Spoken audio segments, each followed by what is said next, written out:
Episode 6 of The Summer I Turned Pretty starts with a dream and ends with a nightmare. At least that's the way I see it. We're talking, of course, about the volleyball episode where Belly wakes up dreaming about both Conrad and Jeremiah. She's kissed Jeremiah. She's dreaming about both of them when they're in bed with Conrad, when she's in bed with Conrad, and she's like, what are you doing here? And he's like, it's okay, we're meant to be together. What a moment. And then she wakes up and she's holding Junior Mint. I mean, come on, Belly. We know who you want to be with. But as I've said before, this is also a show about timing. And let's talk in particular about this timing. Because he's already thinking about her. He already wants to ask her to the ball. He's trying to figure out how to fix what happened the week before when he tried to give her the necklace and she said, no, you're too late. And then his mom asks him to ask her to the ball. Mom, I can't. But then a couple hours later, he asks her. So what happens in between? Well, Cleveland. Now, Cleveland caused a problem in the last episode, but Cleveland's also trying to fix his mistakes.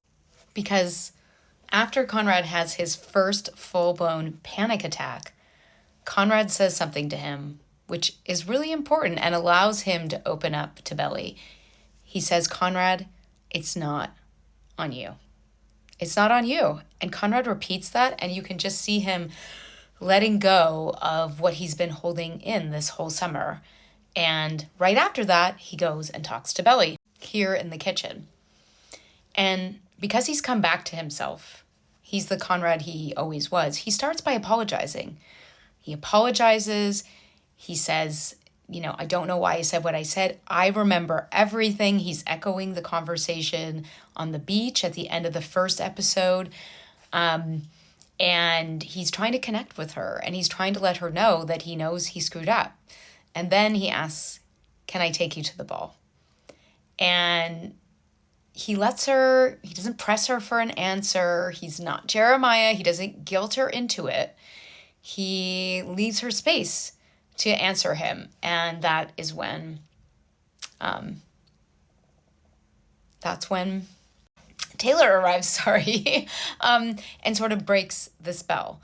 But all day she's thinking about him, right? All day she's thinking about him, and they move closer and closer and closer because they're satellites orbiting one another.